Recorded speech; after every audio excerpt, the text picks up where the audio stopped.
এই জায়গা জায়গায় বসে যান, আপনাদের হাতে হাতে কেজি পৌঁছে দেবে। আপনাদের এই দ্বীপ উনি আমাদের এখানে এই আয়োজনে আমাদেরকে আর্থিক সহযোগিতা উনি করেছেন। আমাদের এই প্রতিবন্ধীদের পক্ষ থেকে ভাইকে আমরা অভিনন্দন ও শুভেচ্ছা জানাচ্ছি। আমাদের প্রতিবন্ধীদের পক্ষ থেকে সাজ্জাদুল মিরাজ ভাইকে আগামীতে যেন আমরা এখানে এমপি হিসেবে দেখতে পারি, সেই জন্য আমরা তার জন্য দোয়া করব। এবং সাজ্জাদুল মিরাজ ভাই কাছে আমরা প্রতিবন্ধী পরিবাররা আছি।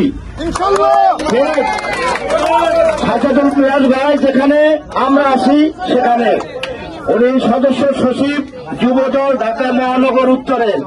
উনি গরিবের বন্ধু, উনি প্রতিবন্ধীদের উনি অনেক ভালোবাসেন, প্রতিবন্ধীদেরকে উনি অনেক সম্মান করেন। উনি গরিবের পাশে দাঁড়ান, প্রতিবন্ধীদেরকে উনি সম্মান দেখিয়েছেন। আমরা ওনার সহযোগিতা না পেলে হয়তো পিকনিকে নাও যেতে পারতাম, হয়তো হইতো না। তো উনি আমাদের অনেক বড় সহযোগিতা করেছেন।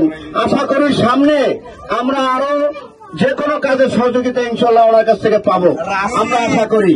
আপনারা প্রতিবন্ধীরা যারা আছেন এই অত্র এলাকার শাহালি থানা, দারুসালাম থানা, রূপনগর মিলিয়ে আমরা এখানে প্রায় 3000 পরিবার প্রতিবন্ধী পরিবার আছি। তাদের আত্মীয় স্বজন এখানে ভোটার আছে। সবাই আমরা যদি ওনার জন্য দোয়া করি, ওনারা প্রতিবন্ধীদের দোয়ায় সাজ্জাদুল মিরাজ ভাই মনের আশা পূরণ হবে। আমরা চাই সামনে যেন জাতীয়তাবাদী যুবদলের পক্ষ থেকে উনি এমপি মনোনয়ন পায় এবং বিজয়ী হয়। আমরা সবাই ওনার জন্য দোয়া করব। মিরাজ ভাই প্রতিবন্ধীদের অভিভাবক, উনি আমাদের অভিভাবক, উনি আমাদের অর্থ এলাকার উন্নয়নের জন্য কাজ করবে। ওনার অনেক মন বড়, আমরা যারা মাত্র উনি অনেক সম্মান দেখিয়েছেন এবং আমাদের কথা সাড়া দিয়েছেন। মনির ভাই আপনি কোথায় আছেন? আপনি মনির ভাই দিকে আসেন। সবাইকে শুভ দুপুর। আজকের এই আসলে এই শেষ সময় আমরা আপনাদের মানুষ আমাদের মিরাজ ভাই গত এই শীত বস্ত্রে আমরা বেশ কয়েকজন এখানে আছি যারা শীতের বস্ত্র পেয়েছি কম্বল। তো যখনই আমরা এই মাঠে কিন্তু আমাদের কোনো দাওয়াত ছিল না চিলড্রেন পার্কে।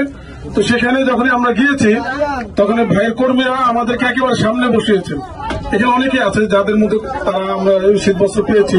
মিজানুর রহমান আছে, জুবেদা আছে, আরো অনেকে আছে। তো ভাইয়ের কাছে যখনই আমরা ওনার কর্মীরা যখন আমাদের দেখেছে তখনই বলেছে যে প্রতিবন্ধী ব্যক্তিরা সবার আগে আসবে। এবং আমাদের কিন্তু কোনো টোকেন ছিল না, টোকেন ছাড়াই কিন্তু ওনারা আমাদেরকে শীত বস্ত্র বিতরণ করেছেন। প্রথমে ছিল 5 জন আমরা গিয়েছি, এরপরে উনি বলছে আরো যদি থাকে আরো নিয়ে আসো।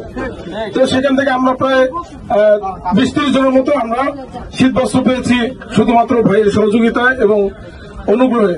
তো আগামী যে জাতীয় সংসদ নির্বাচন ঢাকা -14 আসনে আমরা ভাইকে দেখতে চাই আমাদের একজন কাছের মানুষ হিসেবে। আর এই ধরনের একজন কাছের মানুষ যদি আমাদের সবসময় থাকে তাহলে আমি বিশ্বাস করি আমাদের যে বিগত যারা এখানে ছিল একজন ভূমিদস্যু, যেটা আমরা সবাই জানি, তো সেই ভূমিদস্যুর কাছ থেকে কিন্তু আমরা কোনো সাড়া পাই না। আমি পাইনি। যতবারই আমরা গিয়েছি উনি বলছে কানার কি কারণে এসেছে, আল্লাহ মাফ করুক, মৃত্যুবরণ করেছে। তো এই যে উনি যে কানা শব্দটি বলে যে আমাদের মনে যে দাগ কেটে দিয়েছে সেই সাথে কিন্তু উনি পাবে, কারণ উনি আমাদের কাছে মাপ চাই নাই। অথচ এই যে গত কয়েকদিন আগে ভাইয়ের অফিসে যখন দেখা করতে গেলাম, একদিন দেখা করার পরে উনি একটা টাইম দিয়েছেন, সাথে বলেছে ঠিক আছে আপনারা কালকে আসেন। আসার পরে মাত্রই উনি আমাদের যে সহযোগিতাটা করেছেন, এটা আমি আজও এই যে বিগত 15 বছর যাবৎ আওয়ামী লীগ সরকার ছিল তারা কিন্তু ফ্যাসিস্টি করে গেছেন, কিন্তু তারা কিন্তু আমাদের কোনো সহযোগিতা করেনি। আপনারা জানেন আসলামুল হক আসলাম, যিনি একজন ভূমিদস্যু হিসেবে আওয়ামী লীগের নেতারাই তাকে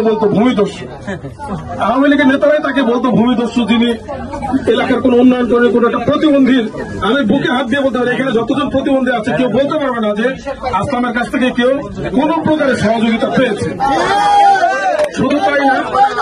শুধু তাই না আমাদের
তুমি বিনা বাঁচি না বন্ধুরে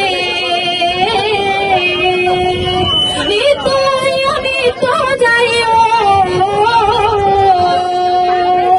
নিত্য নিত্য যাইও জুবাইদা তোমায় চাই আমার বাড়ি আইরে বন্ধু আমার বাড়ি আয় আমার বাড়ি আইরে বন্ধু আমার বাড়ি আয় ভুবন মরি তোমারি ও ভুবন মরি তোমারি দেখে প্রাণ জোড়ায় আমার বাড়ি আইরে বন্ধু আমার বাড়ি